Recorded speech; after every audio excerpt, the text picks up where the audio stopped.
There was a survey conducted among executives in large companies in America, asking what factors could lead them to hold executive positions in their respective companies. The answer was not hard work, professionalism, or outstanding performance, but rather being good to their bosses. It's really unfair, isn't it? Of course, for honest and straightforward workers, this is extremely unfair. But a manipulator doesn't stay silent, resigned, or complain about this injustice. Instead, they accept this reality and calculate how this fact can favor them. They know they have to curry favor and build relationships with their superiors.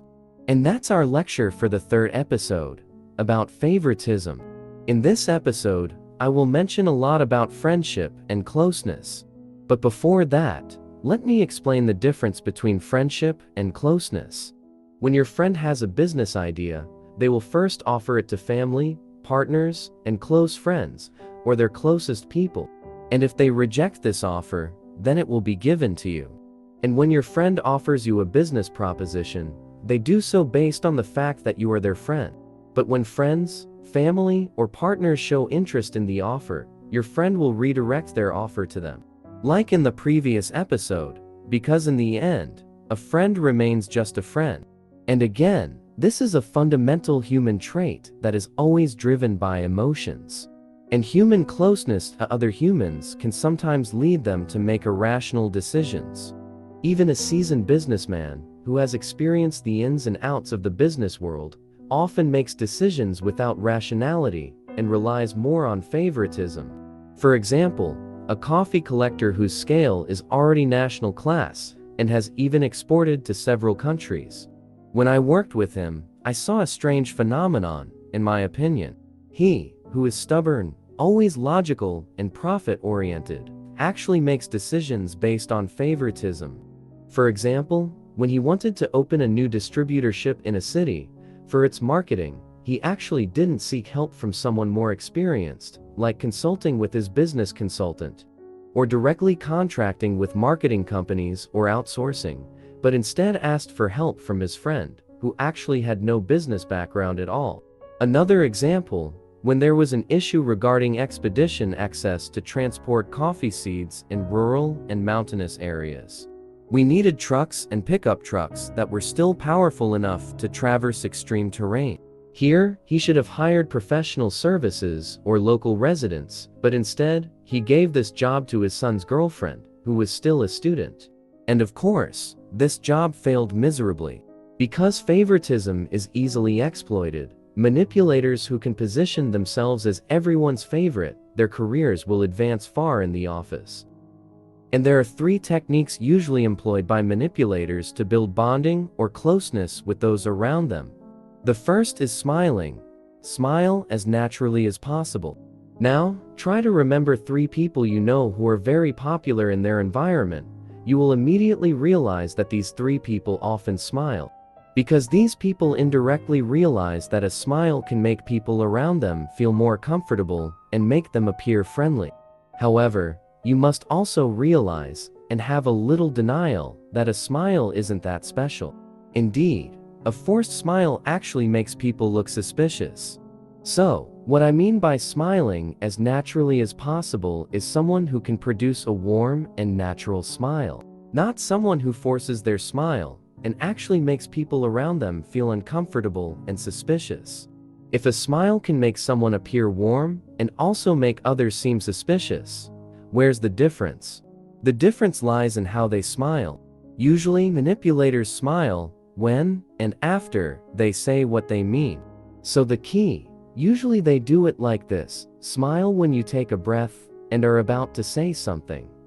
Then maintain eye contact with your interlocutor and hold your smile for 2 seconds after you finish speaking. Try it, and you'll feel the magic of a smile. Because when you smile sincerely, you appear a little more charming to others, and this lowers their defenses. The second technique, let me ask you first, do you like being praised? Most people would say no, but the reality is, almost everyone likes being praised. I mean, everyone likes being praised, but not overly obvious and blunt praise. Because when praise is delivered sincerely, it can touch someone's heart. So how do manipulators do it? By praising everything you do, but without you knowing how. Here's how. But first, a disclaimer, please don't use this knowledge for evil. When was the last time someone followed your advice? Has it been a long time? Or almost never? Why is that? Because people hate receiving advice. Because when they follow advice given by others, they seem to admit that they are dumber than the one giving advice. And that means they admit they can't solve their problems. Now, imagine for a moment, suddenly, your friend informs you and thanks you deeply for the advice you gave on their problem. That works, or works well. Your response will surely be surprised. But after that surprise fades away, your heart, your soul, will be filled with pride, with a sense of pride that the idea you gave worked well. And without you realizing it, in your subconscious, you feel that when your friend follows your advice and succeeds, it's as if they are acknowledging that you are smarter than them. Yes, this is what manipulators call genuine praise, unnoticed by the target. Because this method seems like the manipulator can fulfill their target's ego by praising the decisions and ideas they make. And they do it while appearing honest and not fake. And have you ever experienced an example like earlier, and your ego was fulfilled after your friend praised you? Try practicing it back to them and see the effect. There are actually many ways to do this method. For example, the simplest example is asking about favorite movies, favorite music, hobbies, and saying that their taste is good. That will be the same as fulfilling their ego. And of course, by building a similarity with your interlocutor will feel that, oh, we are the same, and this will weaken their defenses. Then the third tactic, try asking them about their achievements or their prides and listen. Why is that? Let me give you a direct example. Do you still remember the coffee distributor I mentioned earlier, right? So tell about that. So once my friend's client in the coffee shop field. Suddenly, one day, he was informed that the distributor didn't want to renew the contract to supply coffee to his place. So he didn't want to lose this distributor, because if he changed distributors, all the coffee shop menus would have to be remade. My friend, as his consultant, tried to negotiate with the distributor.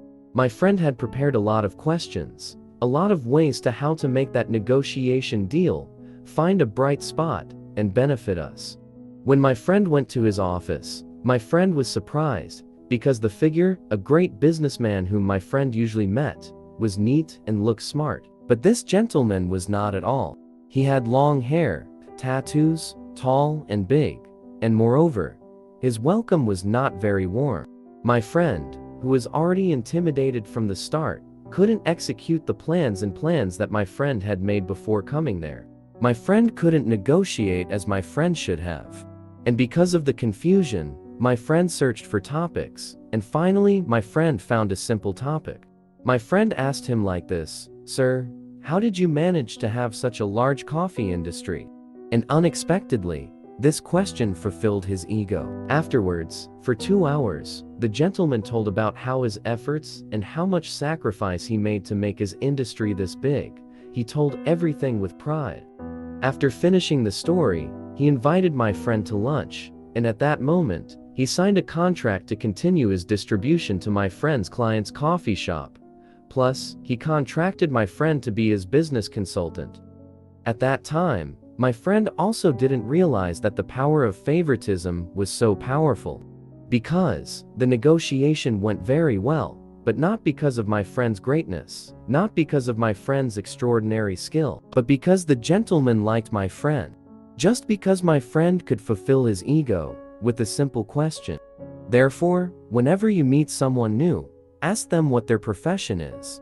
But be sure to ask sincerely, because even if someone doesn't really like their profession, they are very happy to talk about how they got that profession. And also, if you find people who do the 3 techniques I explained earlier, be careful, because they are trying to win your heart and make them your closest people.